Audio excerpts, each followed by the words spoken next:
Welcome, everyone, to the L7C Podcast NFL edition. We are here, Super Bowl week. We got the expert Justin Akindele with us. How are you doing today, sir? Super Bowl week. I'm doing well, man. We made it here, man. We made it all the way since September. We made it to February. What is it going to be? February 7th? Let's get it. Yep. Hey, you and I both said the one league that will go start to finish, regular season on time and all, would be the NFL. And they're about to do it again, man. Didn't even miss a game either. No.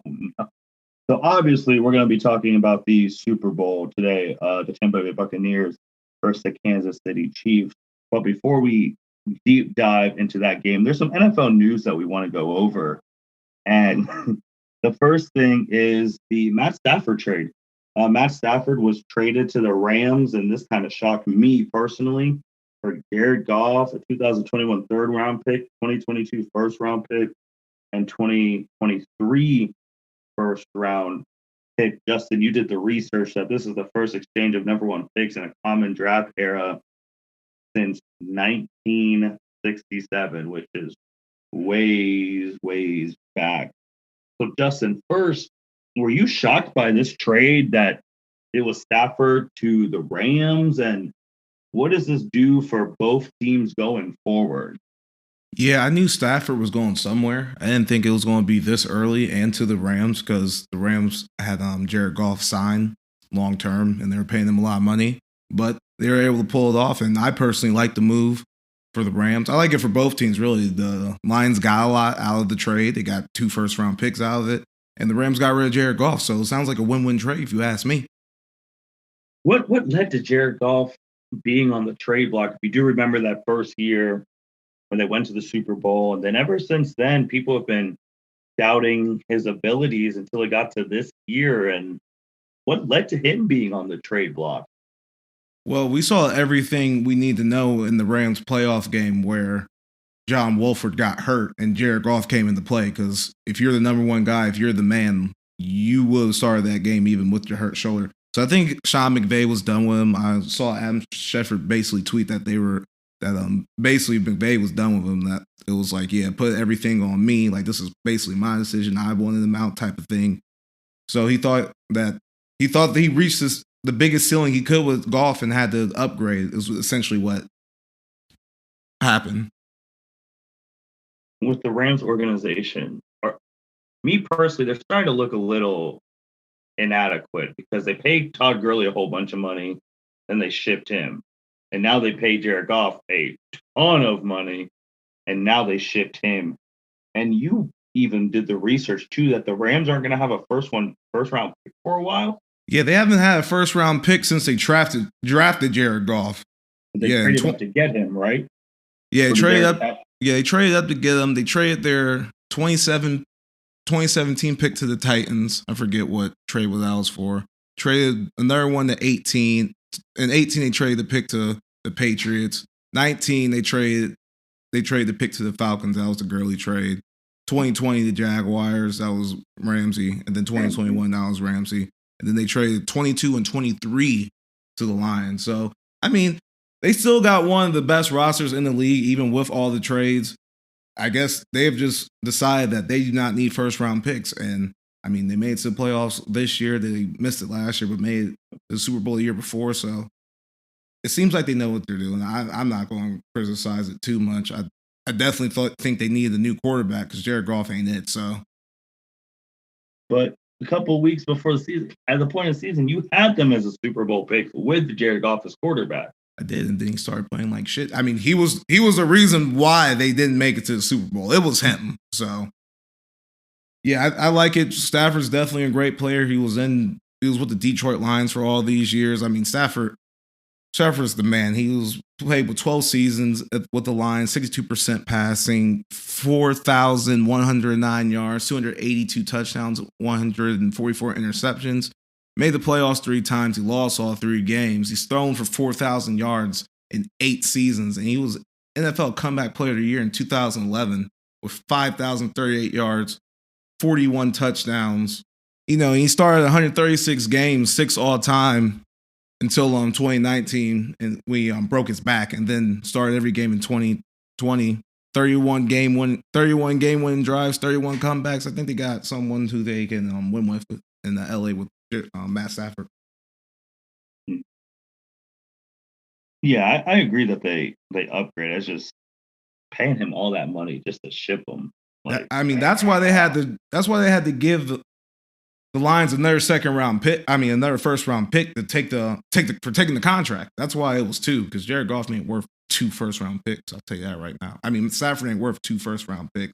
They had to send over the Rams had to send over the extra pick, so the Lions took Jared Goff's contract. What does this do with the Lions and Jared Goff going forward? Do they see him as the current / the future? Are they going to be looking for a quarterback in the draft? What are they doing? Jared Goff gives them time.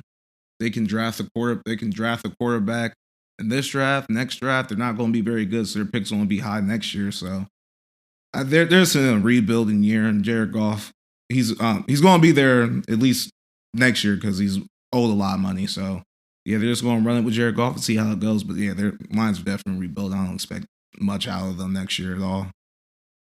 Okay. Speaking of quarterbacks on the move, where they still. Deshaun Watson, he still wants to be traded. It's been a little bit since we talked about him and the recent stuff that's come out. He personally has not said it publicly. He removed all the text and stuff from his social media. And I have seen multiple people talking about the Dolphins, the Jets. Recently, the Raiders have come up, potentially shipping Derek Carr. I've also heard people talk about shipping Jimmy Garoppolo over there to Houston. But Houston had their head coach, and he had his press conference, and they said that Deshaun Watson is going to be playing for the Houston Texans. So, Justin, how's this Deshaun, like, what's the latest on this update, like, on him?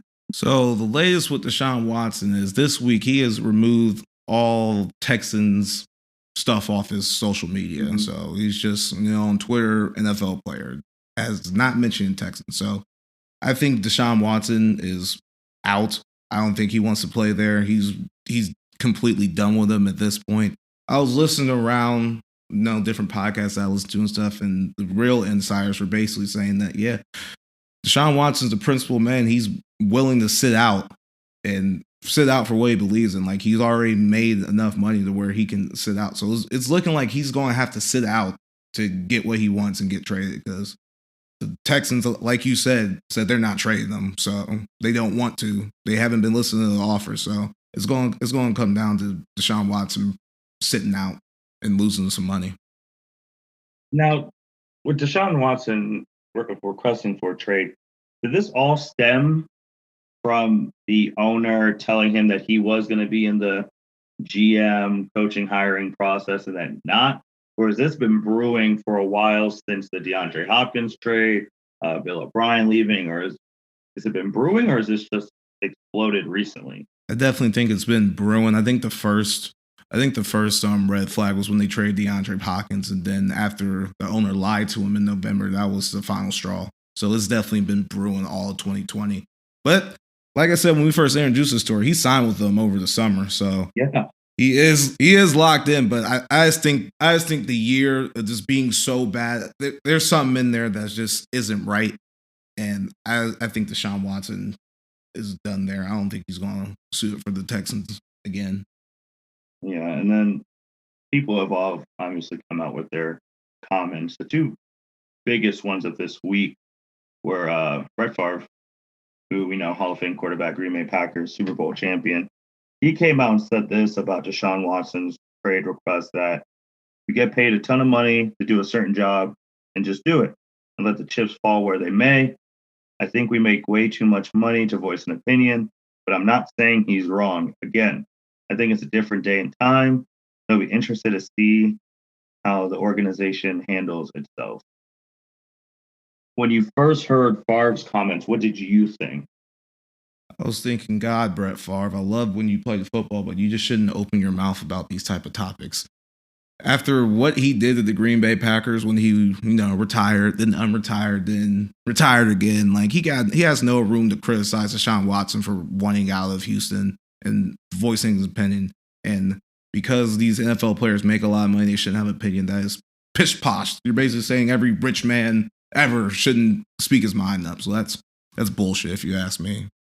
Yeah, that was just really dissecting it. That's a very interesting thing that he said about we make way too much money, because the people who make way too much money are the ones who make the decisions on this planet anyway.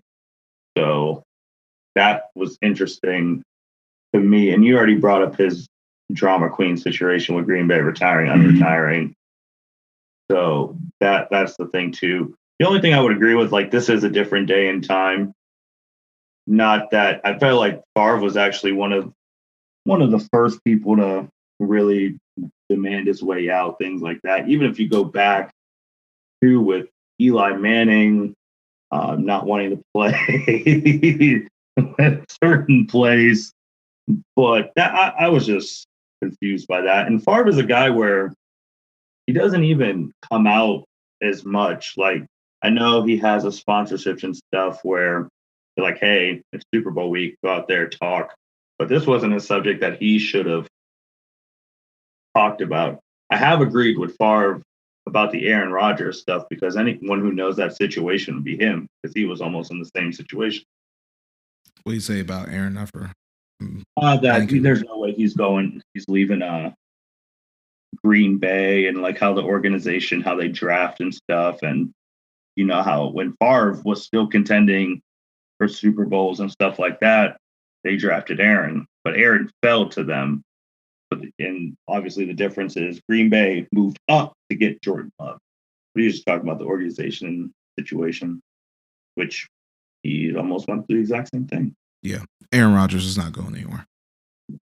No. Even though, did you see that after that championship game, he was talking about whatever his fans were saying he should leave, or he was asking for more money now. Did you see that stuff? Yeah, that is ridiculous. Someone was trying to say that he should hold the Green Bay Packers hostage to get out of there. Like, you just made it to the NFC Championship game 2 years in a row. Do better, Aaron Rodgers. Yeah, and someone said the money issue is because he was tied for fourth with Jared Goff. He was like, I should be getting a lot more paid than that guy. So. Now I can't feel some type of way about that. I'm Aaron Rodgers and Jared Goff is making the same or more money than me. I will feel some type of way, but like, Aaron Rodgers is a smart guy. He gets the NFL business. He gets that, like, if we pay you $50 million a year, we ain't gonna be able to pay Devontae Adams. Aaron Jones is already gonna be a free agent, but they already have 2 running backs, so they'll be fine there. But yeah, Aaron Rodgers ain't getting the new contract.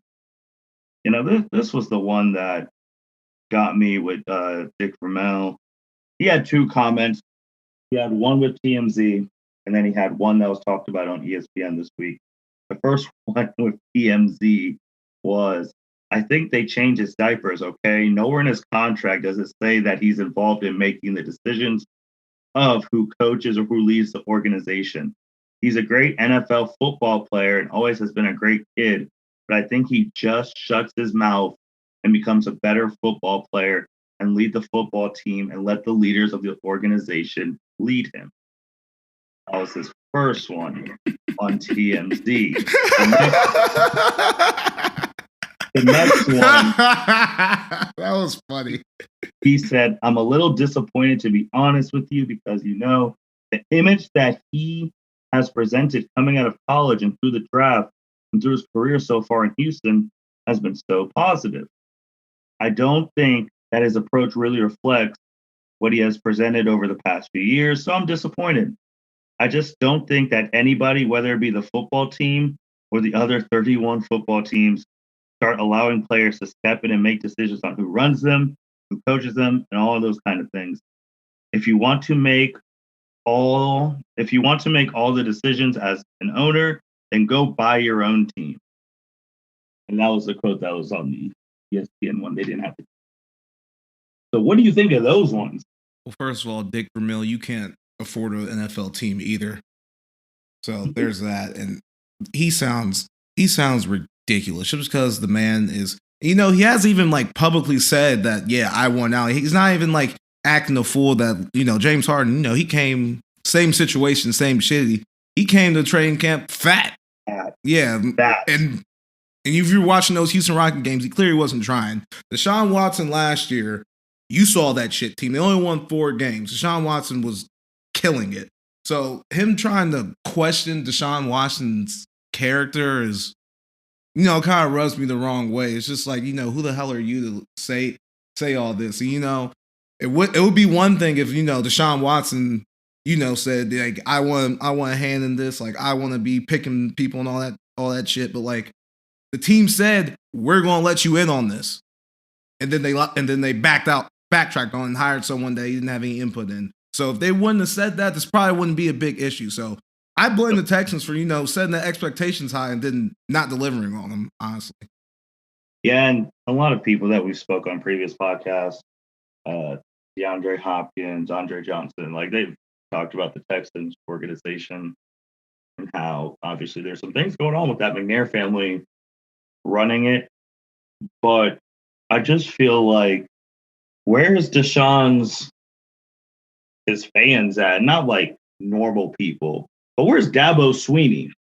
Like, why is he not coming? Dabo Swinney is the same man who said Deshaun Watson was the Michael Jordan of college football, and that he was going to become that in the NFL. So where are you at to defend one of your best? He got you your first national championship. Where are you to come defend him? Like, I've been waiting for Dabo to say something because Lord knows he was running his mouth all fall. But now when his players getting attacked by Favre and Melon, any of these other people, he should have been one of the top people to defend them. And he hasn't said a word. To counter that, when actually no, it's not even the same thing. Deshaun Watson is actually good. I was about to say Urban Meyer ain't really speak out when Dwayne Haskins was acting up, but Dwayne Haskins was acting up, and Urban Meyer was on record saying that he's probably not ready to be in the NFL right now. So, nah. Yep. Yeah. Where is Dabo Swinney? You talk all this shit about your players in college. You should be defending them all the time. I agree. Yeah. I agree with that. It's funny. I don't know. I really don't know where he's been. He's been real quiet since that beatdown, but this is his guy. He would not have a national championship without this guy. Yeah, but I mean, Trevor Lawrence probably doesn't go to Clemson if Deshaun Watson isn't there. He doesn't win national championship. Those players like him, they get high school kids that want to go to your school, and that's facts. So now I think we're also the first people who asked where Dabo Swinney is at in all of this. Oh yeah, to be honest. Oh yeah, I have not heard that before. That's good.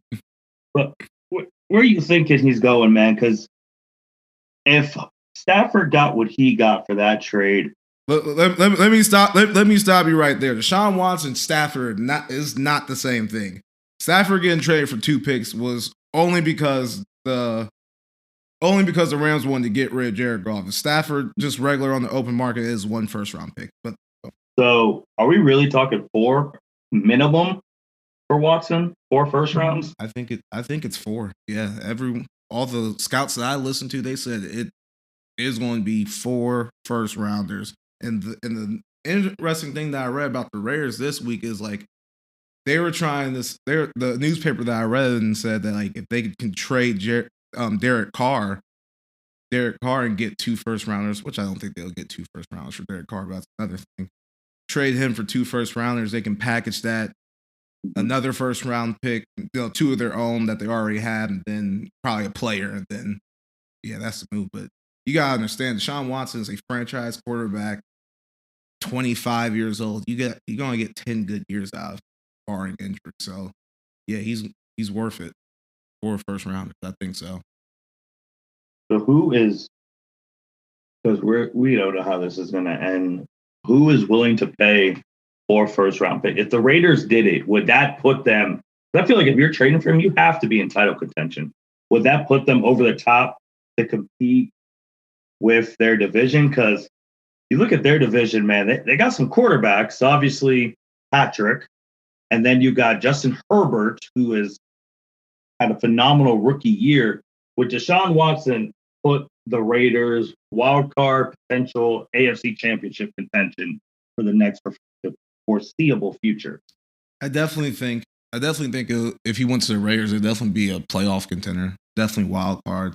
Their defense is god awful though, so that will be kind of a struggle if he gets traded to to Las Vegas. I see a similar situation that was in Houston. Bad defense, lackluster offense. So yeah, I think they'll be a wild card team, but simply because John Gruden and Deshaun Watson are carrying that team. It'll be Deshaun Watson lighting people up and throwing for 350 yards a game and running around. So it'd be almost Houston all over again, potentially. Yeah, the spot they really should be hammering to go to is San Francisco. He needs to be with the 49ers because if they get him, it was a wrap. He needs to get out the AFC. If I'm him, he has a no trade clause, so he does have a little bit of leverage. If I'm him, I'm saying trade me somewhere in the NFC because right now it's not as top heavy or deep as the AFC right now. So if I'm him, I'm trying to go to the NFC, San Francisco, maybe Carolina Panthers, something. Well, teams along those lines. I don't think San Francisco would do it because I've seen rumors that if with the San Francisco, they want their two top best defensive players. They're not trading Bosa. Yeah, I don't see him trading Bosa either. Carolina's a good one. I don't hear a lot of people talk about Carolina. Him and McCaffrey, I think they can do some things. And even under, what were they, 6-10 this year? Yeah, they're 6-10. They're decent. Their defense is getting their way up, but you plug in Deshaun Watson on that offense, watch out because they can light it up. They really can. Especially in an NFC South that changing. Obviously, Brady has one more year on his contract with Tampa Bay. It looks like Drew's out the door. And then Matt Ryan is looking like they're going to be drafting a quarterback this year. So if you enter Deshaun, I think 6-10 without Deshaun and McCaffrey didn't play, you get McCaffrey healthy and Deshaun. Maybe that's a good one. Carol, the Panthers are a pesky football team. They're perky. I like them. They can probably, package maybe, Teddy Bridgewater have to go and couple picks, maybe one of their receivers, maybe a Curtis Samuel, maybe a DJ Moore. I wouldn't trade DJ Moore. He's the best one on there. But yeah, something that could work for the Texans. I'll consider it if you're Houston. Because Teddy Bridgewater, he is a good quarterback to hold you for a bit. Just like you said about Jared Goff, he can hold you for a little bit. He's definitely a great quarterback. I love Teddy Bridgewater. I think he's a gamer, so absolutely. But man, let's get into this game. Tampa Bay Buccaneers, Kansas City Chiefs. Justin, how did we get here? What are the matchups? Let's go. All right. Well, the Chiefs are a 3-point favorite heading into Sunday. Chiefs beat Cleveland in the divisional round 22-17 to get here, and then they beat Buffalo in the conference championship 38-24. Bucks won 3 straight road games to get to this point, being the football team in the wild card round 31-23. The Saints in the divisional round 30-20, and then the Packers in the conference championship 31-26. These teams also played in week 12. Kansas City won that game 27-24. Tyreek Hill absolutely went insane in that game. 13 receptions, 269 yards, 3 touchdowns. Early in the first quarter, he caught a 75-yard touchdown. Kelsey in that game had 8 catches for 82 yards, and the Chiefs posted their third best DVOA passing performance in that game. Mahomes was 37 for 49, 460 yards, 3 touchdowns. The Chiefs were really beating them up. They had no answer for Tyreek Hill or Travis Kelsey. When they ran man, Tyreek Hill just ran past Carlton Davis, and if they were running zone pretty much, they were just getting at Travis Kelsey.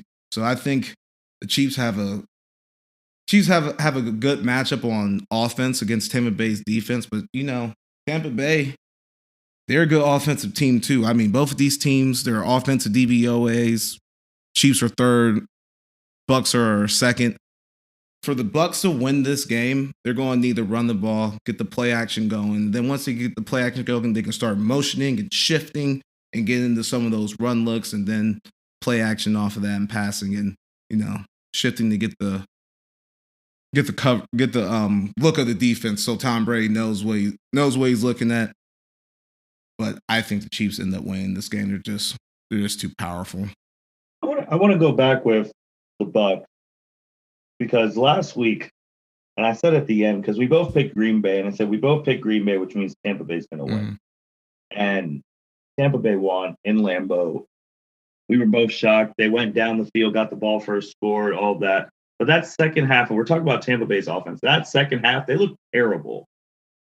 Tom Brady had 3 interceptions in that second half, and Green Bay had the chance to win that game, but they couldn't. They had 6 points off 3 picks. So, do you think it's going to be that first half Tampa Bay offense that shows up, or is it going to be that second half against Green Bay Tampa Bay offense that shows up? Because if Tom Brady throws 3 picks again, they're going to lose by 40. I think Tom Brady's going to throw a pick or 2, but I don't think the game's going to look like that. I don't think the Bucs offense is going to look like the fourth quarter of that Green Bay game. I think it's going to look more like the first 3 quarters of that game, where they were running the ball and then they were shifting. They were shifting. Chris Godwin down to get looks. To get looks of what the defense is doing, and then they would play action off of that and slip, either Godwin or Cameron break up on a little double combo route, and he was open. And that was all because the running game was working. The Chiefs' run defense DVOA is 31st in the league, so I think that's their pathway to winning. But like I said in that first game, it was just a total mismatch. The Tampa Bay Buccaneers like to blitz a lot, and Mahomes just. When Mahomes has a blitz, it's just it can get ugly. He can carve you up when you're blitzing. He can carve you up when you're in zone. So I think that Tampa Bay is going to have to sit in the zone, try to get pressure with the front four, because Chiefs are missing their 2 starting tackles. Mitchell Schwartz was already out, but Eric Fisher, the left tackle, he got injured in the AFC Championship game at Achilles. So you got 2 back up there. So their key to winning is getting pressure with 4, but Mahomes can really handle the pressure. So, yeah, that's going to be what I'm going to be looking in the game. How Kansas City's offensive line is going to protect Patrick Mahomes. Isn't Kansas City's defensive coordinator Steve Spagnuolo the same defensive coordinator who beat Brady twice? He beat him once. I don't know if he was still the coordinator for the Giants the second time, but yeah. Okay. So, yeah, that's the matchup I'm really looking at, the Bucs offense, because I really feel like Kansas City, even with Todd Bowles as the defensive coordinator over there at Tampa Bay, I don't think they could stop him.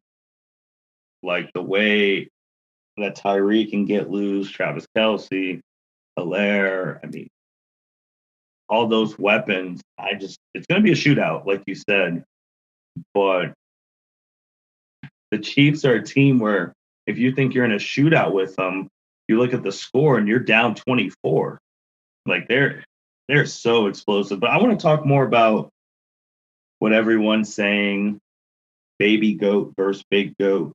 Is Tom Brady, Patrick Mahomes matchup in a Super Bowl, which we never thought we'd see, obviously, because Brady was in New England, and since he went to the NFC and we have this, a lot of people have compared this to if LeBron and MJ played in an NBA Finals. Justin, to you, what do you think the significance of this game is, a Tom Brady versus Patrick? If Patrick beats Tom and wins a second straight Super Bowl, are we looking at a guy who potentially, if things stay right, catch Tom Brady in rings and really make it a debate? I cannot, in good conscience, ever say that any one quarterback can surpass Tom Brady at this point. This man is just... He's in his 10th Super Bowl.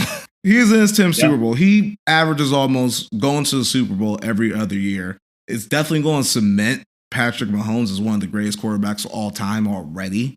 If he does win this Super Bowl, 2 straight. It hasn't been done since, Tom Brady. So, yeah, a lot like the two Super Bowl quarterback club is a very exclusive club. So I think it's more defining for Patrick Mahomes that he wins. If Tom Brady wins, it just shoots him up over the moon. We're talking about MJ's type of stuff if he gets 7 Super Bowls. But yeah, I think it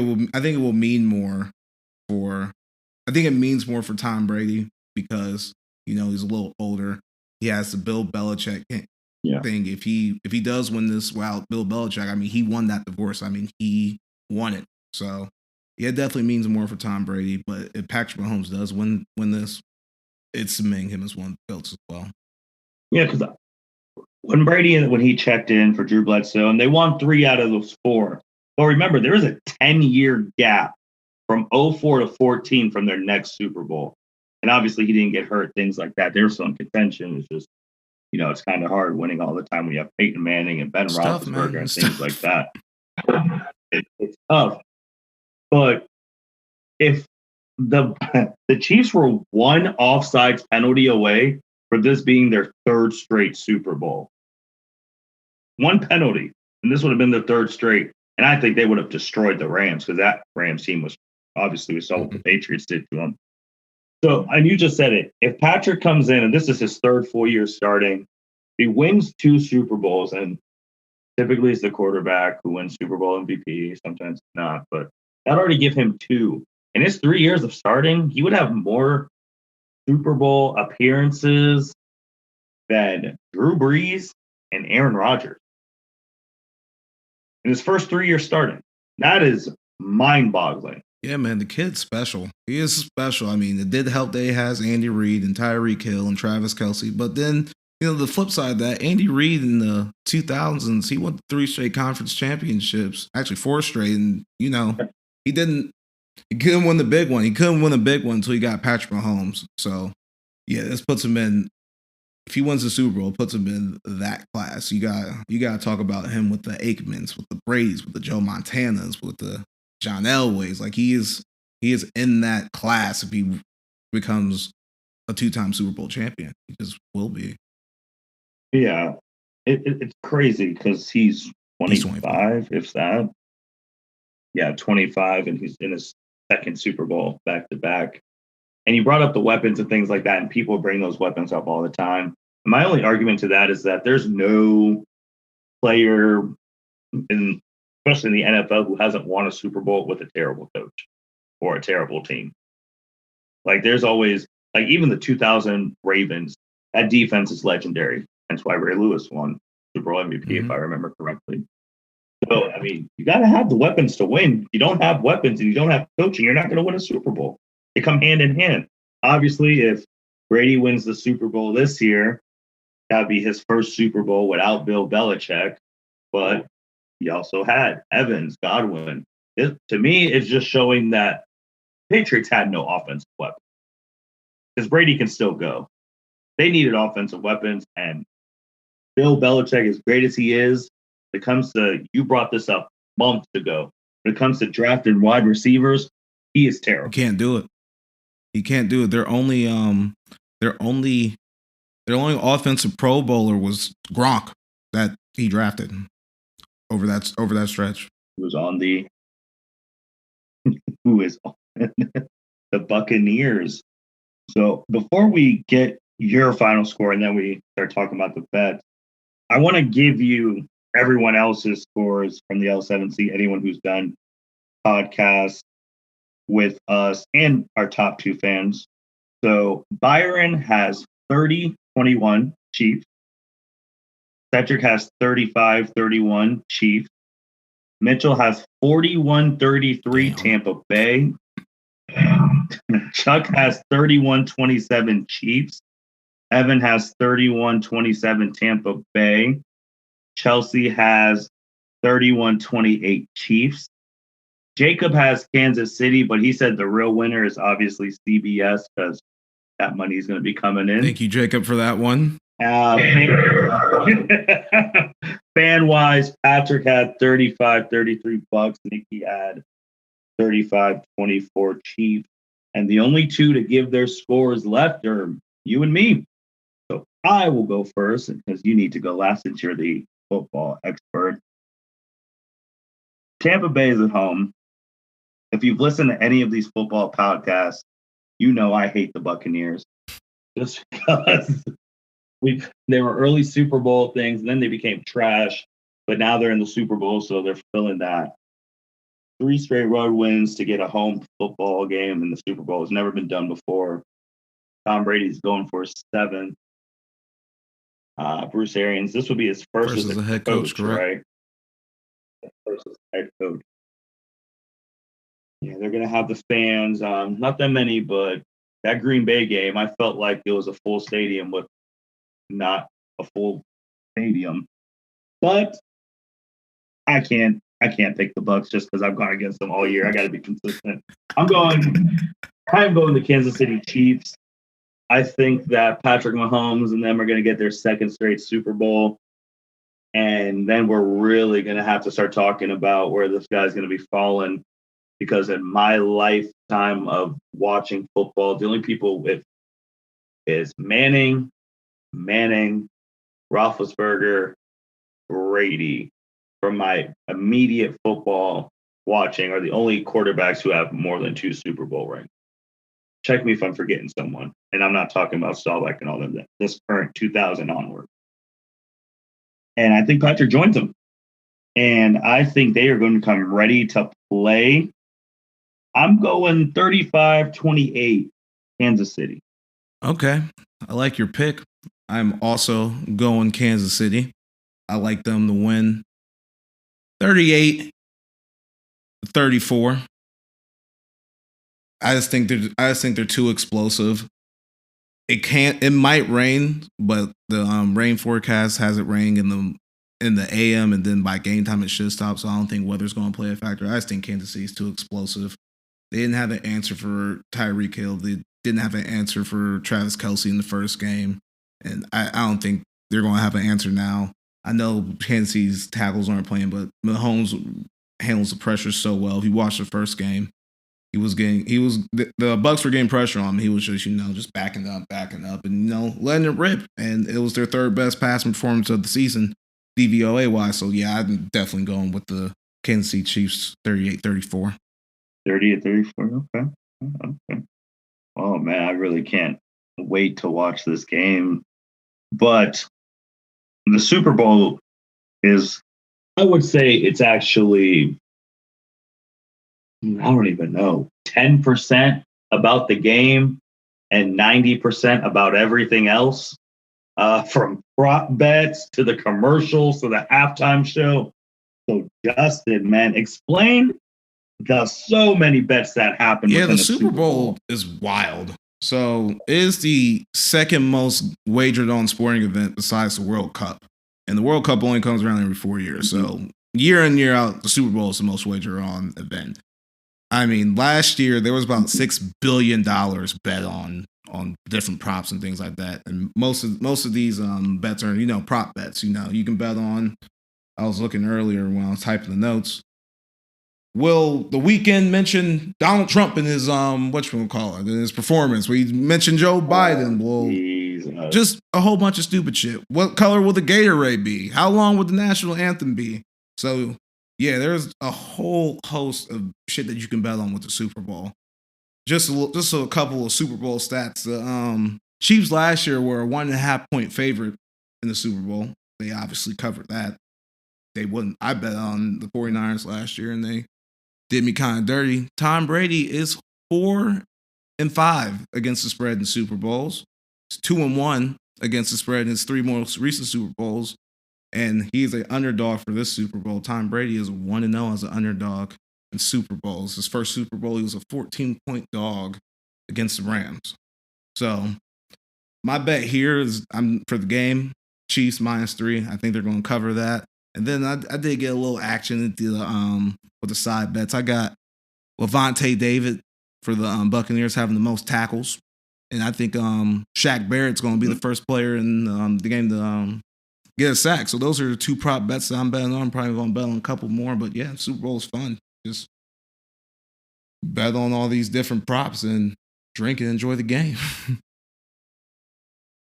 Yeah, when I was driving for work today, I heard some of the prop bets on what gets mentioned first, Brady's age or that this is his 10th Super Bowl.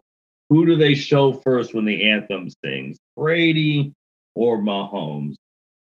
Super Bowl MVP, are you taking Brady or Mahomes or the field? Like what's the coin toss going to be? What's going to be the first commercial? Any and everything. Any and everything. Now, is there going to be a malfunction during I saw the that one too on the book. And obviously, that's going back to another Patriots another Tom Brady Super Bowl.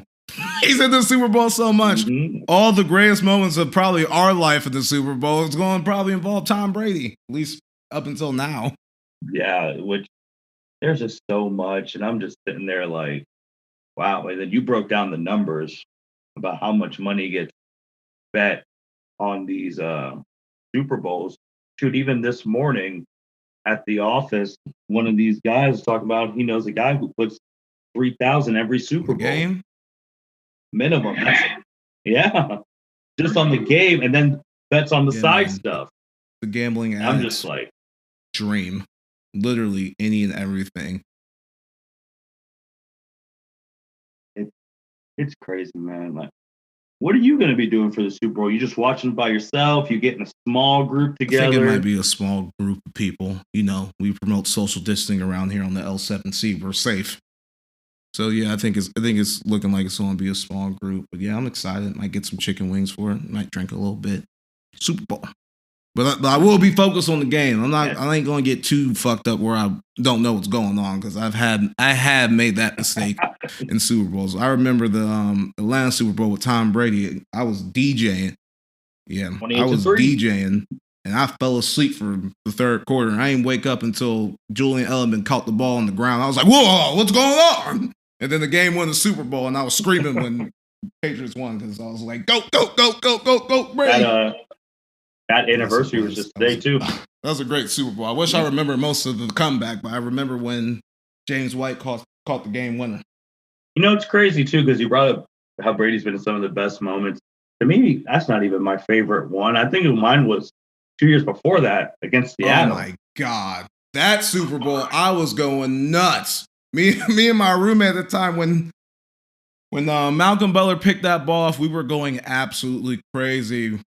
My whole apartment exploded. We were like, go! Because the way he broke on that ball and got it, I just said, oh my gosh. And obviously it led to why didn't you hand the ball off to Marshawn? And Seattle was looking for back-to-back Super Bowls too. And Steven, my brother, he was actually sharing a video where he came to one of my Super Bowl things 4 years ago and how there's so many people there. I was like, oh, well, can't do that now. But Super Bowls, man, they're a guaranteed party. If you're not a partier, that is a guaranteed party for you once a year. It's a holiday. Like we honestly, like I don't know what politics are doing, but they just need to make that day after the Super Bowl a national holiday. We don't have to go to work. Just like I thought about that. Actually, we should make President's Day since that's the national holiday in February. We just move President's Day and make it the day after the Super Bowl every single day, every single year. I think it should be because, I mean, no offense to the rest of the world, but mostly America gets ingratiated in the Super Bowl. So I think that'd be perfect to move it the day after or just have two. There's nothing wrong with having two. I mean, holidays in a month. But that's another thing because on a side note, I've always thought that election day should be a holiday so people are off so they can vote. Not this time. We can talk about that on a different podcast. We're talking about football. So you got the Chiefs. I didn't even ask. Who do you have being Super Bowl MVP? They probably going to give it to Mahomes, but deep down in my heart, I want to see Tyreek Hill get it. I don't know why. I think it's going to be so funny if Tyreek Hill is Super Bowl MVP. But on the record, Patrick Mahomes. I'm going to put Mahomes on the record. Yeah, because I don't even know if he really. I really thought I was going to go to the running game last year, but I went Patrick. I'm going Travis Kelce. If the Chiefs win, I'm going Travis because that Travis Kelce is one of the best offensive weapons in the league, and it's been one of the best for at least for some years now. He is amazing. Yeah, Travis Kelce is special. Shout out to my fellow UC alum, but yeah, he is special. He's going to end up being one of the greatest tight ends of all time. I already got him top 5 if you ask me, so he's definitely a top 5 all time. Ooh, can't wait to hear that. All right. I even forgot to mention this before we go because we were talking about the halftime show, and it's the weekend. And Justin, you were on to the weekend before anyone else. I'll never forget many, many years ago. Shoot, I think we were in high school. When you're like, hey, you need to listen. Yeah, you need to listen to this guy, The Weeknd. And it was the Crew Love song with Drake. And I'm like, who is this singing? You're like, this is The Weeknd. He's going to be something. Fast forward, all the money, all the awards, halftime at the Super Bowl. Do you feel a little proud? Because you were hit before everyone else. I'm not going to lie. I started listening to The Weeknd way back in 2011. A lot before he was mainstream, when he was still talking about all the crazy stuff. I'm wondering if he's going to play some of those songs at the Super Bowl. I don't know, but yeah, this is so crazy how he went from dropping mixtapes on live mixtapes, and now he's one of the biggest stars in the world. It is wild, and he's performing at the Super Bowl. Congratulations to him, because that is special. That's definitely special. Yeah, man. I can't wait to see what he does. I really can't. Well, Justin, anything else, man, before we sign off? And this is the last football game of season. Man. It's going to be, I'm going to miss football until fall, but the NFL never stops giving us things. We're going to have, free agency next month, the draft in April, and then and then leading up to the fall. So football never stops. So I'm excited, but now I don't got nothing else to say right now. Well, the usual. Thank you, everyone, for listening to the L7C podcast. Obviously, this past week, we just hit 700 total plus plays, so that was really nice. We're on our way to 1K, and the way it's going, if you guys keep supporting us, we'll be at 1K well before our year anniversary mark in August. So keep listening to everybody's stuff and watch the Super Bowl. See what all of our people pick. Make your own picks. If you're following us on Twitter or on Facebook or Instagram, comment below with your picks. And yeah, Super Bowl, just sit back, relax, have some fun. And with that being said, thank you everyone for listening to the L7C podcast. You guys take care. See you. Thank you for listening to this episode of the L7C podcast. Be sure to like, rate, review, and subscribe to the channel. Follow us on all social media platforms, and we'll be talking to you guys soon. Take care.